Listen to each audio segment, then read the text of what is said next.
Hi there, everyone. So this is the first of two videos I'm going to do tonight. Right now, I'm working on lauding the medallion issue of Canada from 1932 to 35. And one of the things that is interesting about this issue is that it was like the Arch issue. It was produced on Stickney rotary presses, which were leased from the Bureau of Engraving and Printing in the US. Now, those of you who are familiar with United States stamps know that the presidential issue of 1922 to 38, before the Prexys, has some phenomenal rarities that are coil waste stamps, in which the only thing distinguishing them is the dimensions of the stamp. Now, some research has been conducted by Julian Goldberg and a couple of other philatelists on this issue and the Arch issue, and what they discovered a few years ago is that the previously thought to be flat plate printings are actually dry rotary press printings. And they established that by doing comparative measurements of the design widths and the exact perforating on an Instanta gauge. So in Unitrade, the Arch issue and the medallion issue are both listed as being perf 11. And if you use a standard perf gauge, that's how they measure out. But if you use an Instanta gauge, you find that the standard rotary press printings, which are actually wet rotary press printings, those perf 10.75. They're just shy of 11. Whereas the previously thought to be flat plate printings all measure exactly 11. When you measure the width of the design on a dry rotary press stamp, it is just very slightly wider than the wet printings, as one would expect based on how the Admiral issue is. Now, a lot of people just sort of roughly lay one stamp on top of the other to check widths. It's not a completely reliable way to do it. I'm going to show you tonight a very easy way to come up with a standard to compare against your stamps that will work. And I'm just going to show you what I'm doing in checking them. Now, the values in this set above the 3 cent, I mean, those are all clearly dry rotary press or flat plate printings as they were known before. And those are easy to tell, just A, because that's how the values were printed, and B, because the gum is always flat and smooth, and it doesn't have any of the gum breaker ridges or the lines on the gum that the rotary press printings or the wet rotary press printings have. Now, what's been discovered here, though, is that in addition to the 1 cent, which has always been listed as existing with the flat plate style gum, although now it's established to be a dry rotary press printing, the 2 cent brown and the 3 cent are also known to exist thus. Unitrade started listing the 2 cent brown, I guess about 5 years ago, maybe 4, and listed it for a pretty high price. It has not yet listed the 3 cent, but according to, I think it was Jarrett, or either Jarrett or Holmes, one of those two original books, they speak in there of dry rotary press printings on the 3 cents. So I think it does exist. And tonight I think I found a few used examples with perfins. So I'm just going to show you quickly how I've gone about this. Now I'm going to have to tilt the camera. Hopefully it'll zoom. I'm just going to do this, set up the tripod, and point it down to the stamps. So I'll get this set up like so here.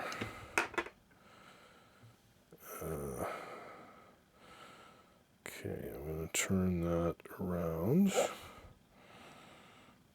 we go.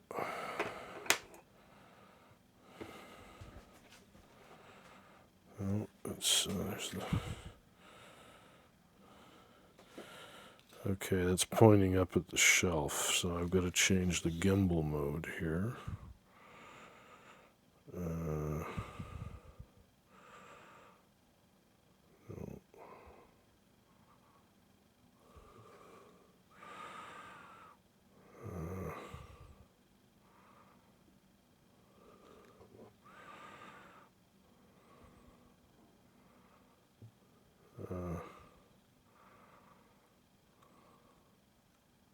Okay, there we go.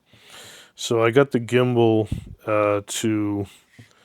on the camera to point down, and you can see the stamps I'm working on.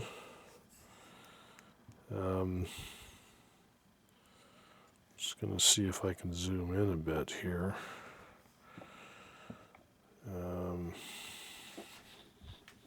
Okay. Sorry about the technical issues here, but I'm new at working with camera equipment, and so there's a little bit of trial and error here. Now, I wonder if I can, just going to check to see if I can zoom this.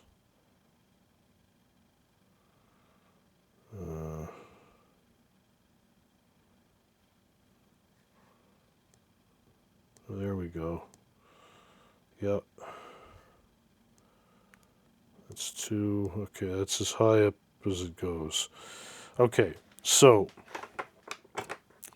what I've got here, so as you can see, I've got turned over a number of perfins of the 3-cent red. Okay. And I want to measure them to see if there are any dry rotary press printings here. So I took a copy of the 4-cent Bister. Okay, yeah, the lighting's not that good. Hopefully you can see it there.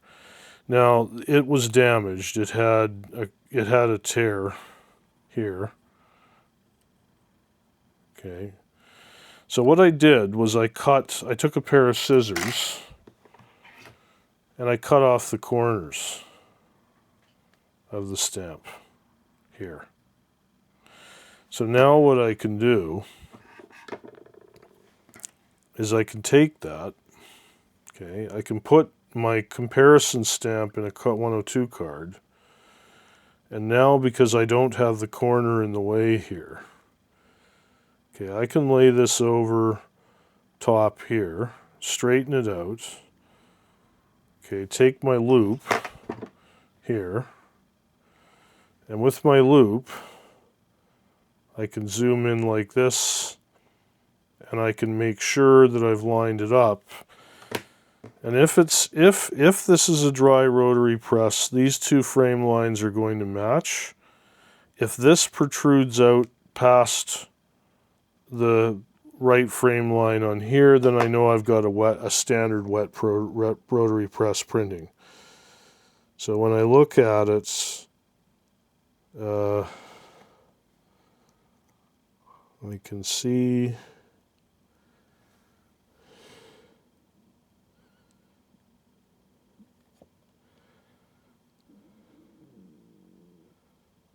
okay, yeah, it matches. So this is a dry rotary press stamp, I think. Now, another way to check it, I'm going to just check if I tilt this in the light, I should be able to see gum breaker ridges still, even though the stamp has been soaked off paper. I can still usually see the horizontal gum breaker lines in the paper. I don't see them here. My final test would be to check the perf, which I'm going to do with an Instanta gauge like this. So if I line it up here, I'm just going to grab background so you can see a little better. Okay, so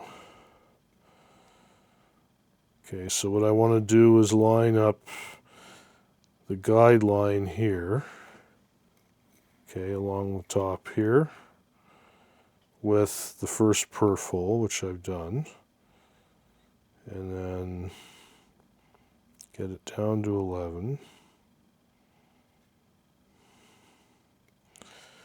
And if I look along the line here, I should see all of these lines bisect a perf exactly in the center of the hole. And yes, so on this one, if it's exactly 11, it's a dry rotary press stamp. So that is a dry rotary press stamp. Now if I check this one here, take the copy, put it over top,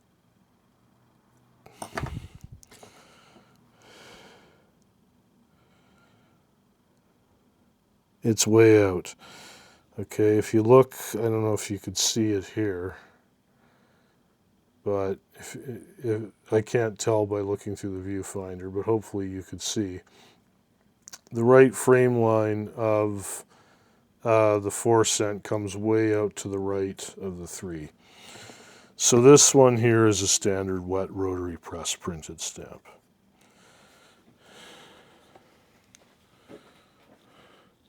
So there you have it. So that's just a really quick tip on this issue of how you can trim the corners off of a damaged stamp to use it as a standard to check against your other stamps. So you could do the same thing on the Admiral issue, and it will much more reliably give you the wet versus dry printings on used stamps, which are much harder to deal with because you don't have the gum to help you. Okay, so that's good for this for now. My next video later tonight will be the South Africa definitive issue from 1927 to 1954.